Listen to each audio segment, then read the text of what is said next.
Be here. I'm here now. Well, great. Come on up. Come on up. Absolutely. Kathleen Rodgers, how you doing? Oh, thank you. Appreciate that.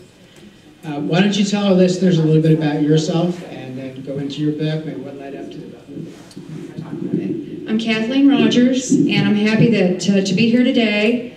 17 years ago, in June, I started working on this book. It was a 16-year effort of over 100 rejections, over 100 revisions, and I'm not talking changing glad to happy and happy to glad. I'm talking major revisions. I found my publisher in 2008, Leatherneck Publishing, and I'd like to say, yay, Neil Levin, retired Lieutenant Colonel Marine Neil Levin. He published my novel. And I'm so happy to be here a year later. My book came out a year ago in October. I didn't think I was going to get here today because I got the last seat out of Dallas on my airplane, and my husband rode up front. And my husband Tom is here, and he is a Vietnam vet, fighter pilot. And I'd like for him to talk to you because he didn't really believe a lot back then, and he found out later that he couldn't do it on his own. But my book is called The Final Salute, Together We Live On. It's about the lives, hi Aaron. It's about the lives of fighter pilots and military families around the time of Desert Shield, Desert Storm. It's based on a lot of experience. Let me just start really quickly. I was 21 years old when I married Tom. I did not know anything. We moved to Tucson, Arizona. We were in the motel, 1979, no cell phones, no phone in the room. And I was alone, 21 years old, 6 o'clock news. A-10 fighter jet crashes in the desert, pilot killed. Well, folks, I thought that was Tom. I didn't know what to do. I sat there and I waited alone in the motel room, 1979, October, end of October, I believe it was. And a few minutes later, rumble, rumble, rumble, here comes the Corvette. You know, fighter pilots all have muscle cars. Boom, boom, boom. Here comes the Corvette. Tom gets out. I run outside, and I'm like, oh my God, you're okay. A fighter pilot was killed. And he's like, I don't know what you're talking about. Well, he lied to me. He lied to me because he was trying to protect me.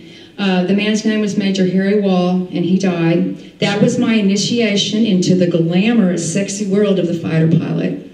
A few months later, Roy Westerfield, the man that played the trumpet at my wedding at Cannon Air Force Base, he was killed. A few months later, Sam Taylor, the only black pilot in the squadron back at Cannon, he was killed. So what happened for me, I was already a writer, had been writing since I was 16 years old. I filed all these things away. I wrote for Family Circle magazine, Air Force, Army, and Navy Times, all kinds of newspapers and magazines. But I could never quite exercise those ghosts. So what happened is when Tom retired from the Air Force and we moved to Colleyville, Texas, suburb of Fort Worth. We don't do Dallas. Sorry, Dallas. Anyways, I finally had the freedom as a pilot's wife and a military wife to really say the real things that I really couldn't express in all the publications. And even though my story is based on some sad things, there is a lot of dark humor because God knows you gotta laugh. And if you've been around any kind of military pilots long enough, you know that you gotta laugh and everything. But Why don't you let people know your website? kind of long, it's www.KathleenMRodgers.com, and please don't forget the D. It's RODGERS, KathleenMRodgers.com. If you can just Google, and it's all over the internet. And I'm so happy to be here. Thank you. And think about the soldiers, the men and women in the military who are in Iraq and Afghanistan right now. What would you like to say? Well, I would just like to say God bless every one of you, men and women. God bless the mothers, because if mothers ruled the world, and if we were all queen of the world, there would have never been war. If mothers ruled the world. I would like to say when Tom and I were waiting to get on the plane this morning at Dallas-Fort Worth Airport, all of a sudden people started standing and clapping, and we turned around, and here came, Tom, how many troops? There's a 767 from Iraq coming in, bringing guys back for R&R?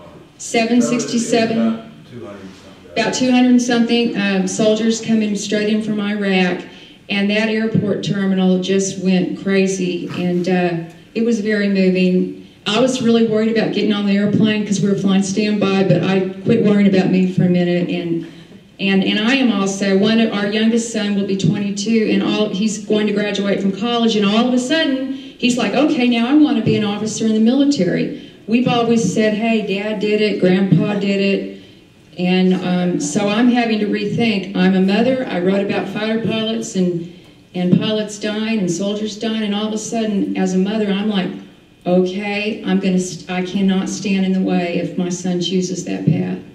So, thank you. That's how my path started with this. My daughter, 18 years old, never any discussion of military service. 8 years ago, I found myself sitting in an Army recruiting office, watching her enlist, wondering what is going on. But I'm proud of her, and her husband's been to Iraq twice now. So if he decides to go in, let us know. Okay. And I would like to say to Bob, God bless your cat Rainbow, and anybody that loves animals, and rainbows in heaven.